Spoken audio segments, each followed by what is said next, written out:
Okay, our next speaker is Matthew Foglia from the POS lab at Duke, and he'll be talking about the proliferation dynamics responsible for atrial growth and development. All right. Good afternoon, and thank you for the opportunity to speak today. My focus in the POS lab has been the morphogenesis of the cardiac chambers during juvenile development.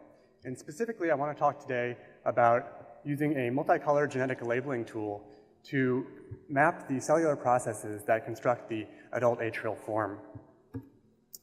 The zebrafish heart begins as a simple linear tube that loops in balloons to form the embryonic cardiac chambers. And while at first these chambers appear relatively similar, over the course of zebrafish development, they adopt strikingly different structures to go along with their specialized functions. And the central question that's animated my work has been to ask how the embryonic atrial cardiomyocytes proliferate and expand to generate the mature atrial form. And the tool I've used to address this question is a transgenic animal we call prizm, which was an adaptation of the rainbow technology created by my predecessor in the lab, Vikas Gupta. And Dr. Zahn gave an excellent explanation of how rainbow works earlier today, so I'll simply say that this technology allows us to genetically label individual embryonic cardiomyocytes, as well as look at any stage during development and be able to identify clonally related cardiomyocytes based on their shared color, which indicates a common ancestral origin from one of these initially labeled embryonic cardiomyocytes.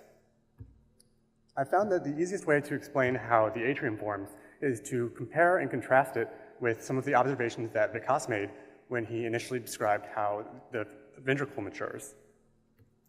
And he identified three key elements of ventricular maturation. First, how the ventricular wall thickens. Initially, the ventricular wall is a single cell layer thick primordial muscle, which subsequently develops multicellularity through the emergence of so-called cortical muscle cardiomyocytes that emerge through the ventricular wall and proliferate and envelop it to give it the multicellular thickness. The second thing that Vikas looked at is the formation of the internal muscle of the ventricle called trabeculae. And he noticed using this multicolor tool that the color of the trabecular cardiomyocytes very often did not match the color of the ventricular wall cardiomyocytes to which they attached, indicating that they did not share this common clonal origin.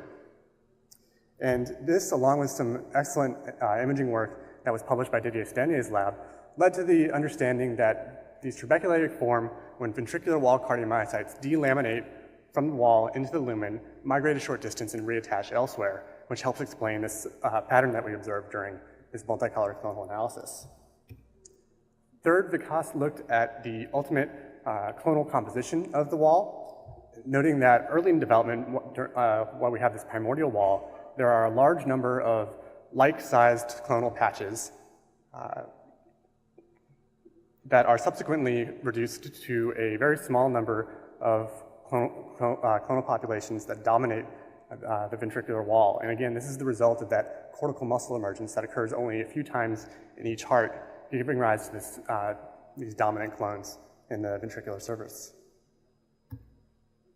So as I sought to extend Vikas's work to the previously unstudied atrium, I used this PRISM tool in conjunction with an atrial myosin heavy chain inducible Creeper recombinase that was generously provided to us by Neil Chi at UCSD. And the power of this was allowing me to specifically recombine PRISM in atrial cardiomyocytes while leaving the ventricular cardiomyocytes the default red color. And you can see the results here. You can see individual embryonic cardiomyocytes, like this green one here, as well as newly forming clonal populations, such as this doublet of teal cardiomyocytes here, that have clearly originated from a recombined cardiomyocyte 4 days previously.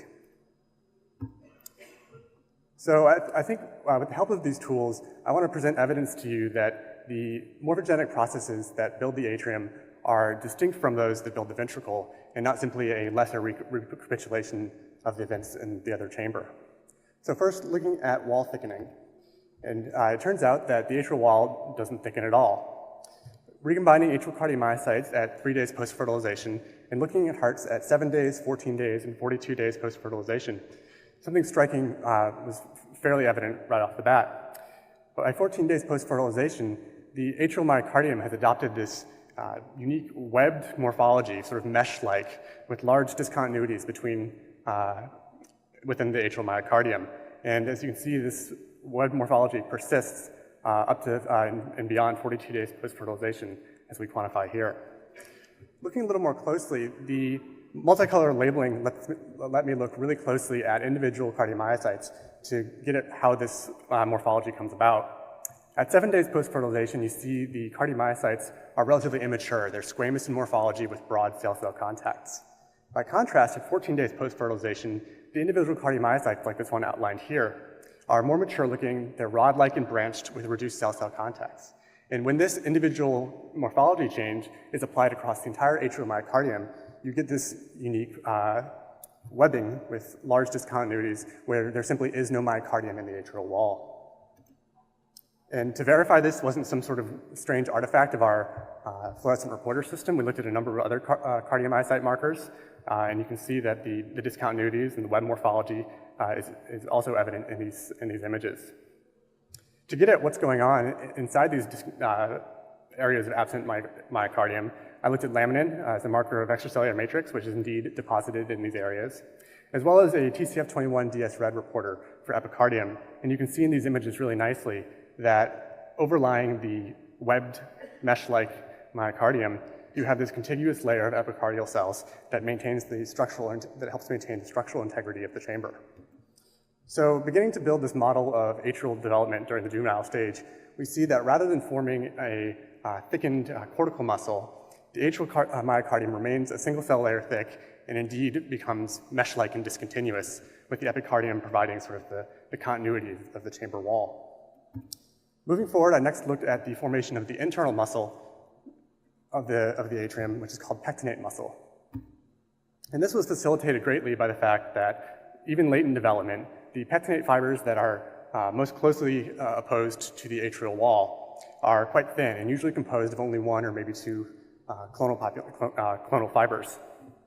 And you can see from these sections that the pectinate cardiomyocytes that make contact with the atrial wall are very often the exact same color as those wall cardiomyocytes that they touch here and here. And again, this is in sharp contrast to what's seen in the ventricle, where the trabecular cardiomyocytes are very often a different color than the wall cardiomyocytes. And that relationship is quantified here. So looking a bit earlier in development at 14 days post-fertilization, which is roughly when pectinate muscle begins to form, here we have a surface reconstruction of a heart with, on the right, the top half of the heart has been sort of digitally removed. And this allows us to see the forming pectinate muscle. As you can see, these wall cardiomyocytes here and here have protrusions into the lumen that are beginning to form pectinate networks, like this one and this one. And notably, that they maintain their connection to the atrial wall.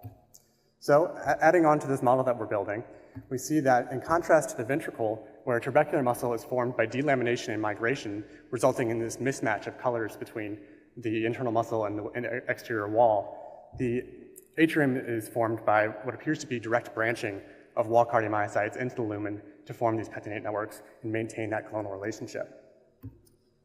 Next, I wanted to look at the composition of the atrial wall and how the clones proliferate and expand to form the atrial surface area. To do this, I recombined hearts at 3 days post-fertilization and took specimens at 7, 14, and 42 days.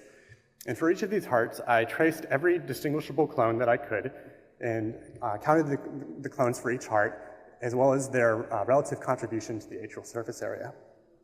And this is a summary of those results. First, we see that the number of unique clones does not appear to change very much over the course of development, somewhere around 50 or 60 clones in each heart. Likewise, the average size of the clones remains about the same, between 2 and 3% of the surface area, which makes sense given that there are 50 to 60 clones per heart. Notably, though, the size distribution changes considerably, where early in development, the clones are roughly the same size.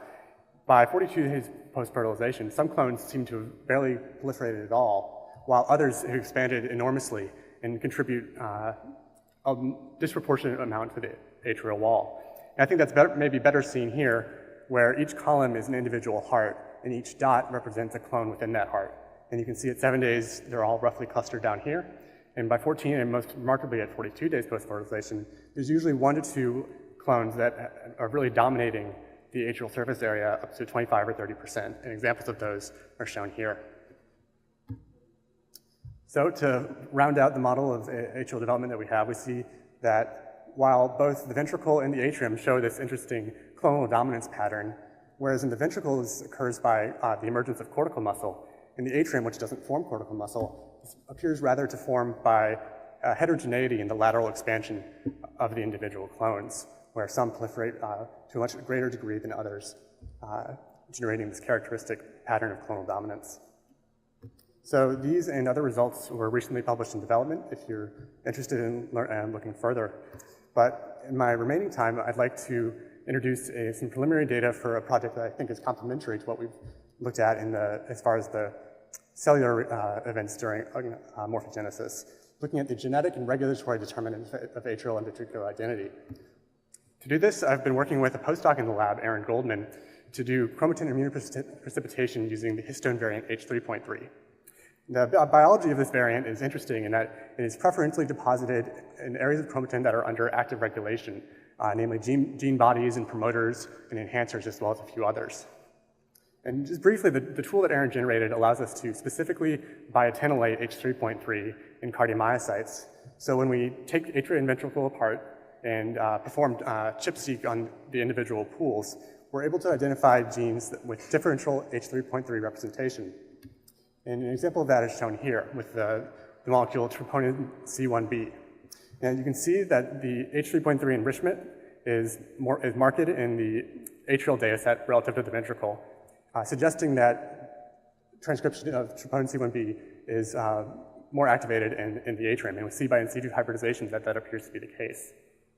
Also, interestingly, we see these H3.3 enrichment peaks that are distant from the actual gene body, and these are potential enhancers. And we're interested in making reporter constructs as well as deletion mutants to interrogate whether these are actually serving as atrial-specific enhancers and what the phenotype might be if we remove them.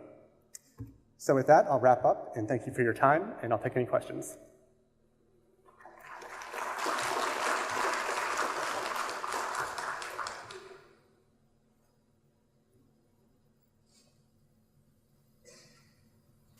It's great stuff.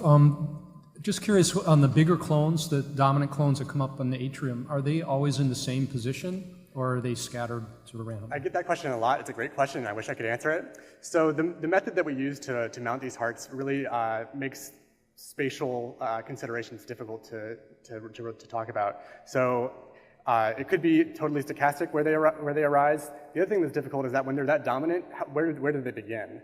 So I think there's maybe a tendency for them to be in sort of the lobes of the atrium relative to, say, like the nearer to the AV canal, but that's I can't back that up with good numbers. But it's an excellent question. Matt, I'm really interested in the transition, whatever the cellular transition is that produces this mesh-like myocardium, and I'm wondering if you have any ideas where the signals might come from for that transition. I mean, are there epicardial signals, endocardial signals? Do you have any idea what triggers that change in the morphology? You know, I really don't, to be perfectly blunt. I think that it'll be worthwhile to do more studying of the atrium, particularly in this interesting phase around 14 days post-fertilization, where both pectinate muscle formation and this web-like morphology first sort of are evident. But unfortunately, in terms of pathways and signaling that goes on during this phase specifically, I don't have a good answer for that. Really quick question, really beautiful work.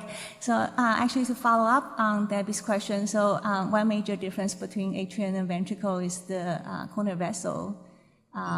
It's not present in atrium. Do you think this is really an intrinsic property of the cardiomyocytes, or it's perhaps affected by interaction with vessels or other layers?